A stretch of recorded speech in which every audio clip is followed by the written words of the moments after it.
nimekuja kwa ajili ya nilisema mimi mwenye kuupdate taarifa zangu, lakini kama kwa utaratibu inabidi niandikishwe upya.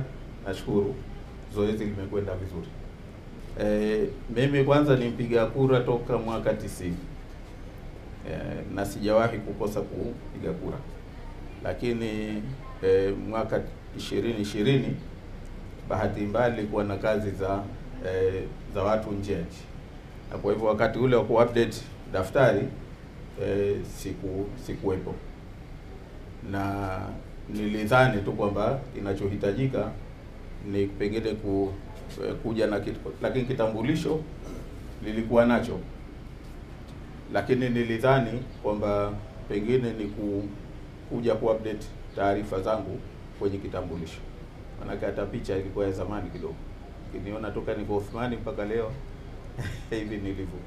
Kwa hivyo, lakini nilipouliza nikaambiwa kwa utaratibu kila baada ya miaka 15 tume ya uchaguzi wana update daftari, na kwa hivyo itabidi kwa sababu inabidi niandikishe tena. Lakini si kwa sababu sikuwa mpiga kura. Nilikuwa mpiga kura, nilikuwemo kwenye PVR na nilikuwa na exercise hiyo haki yangu ya kupiga kura.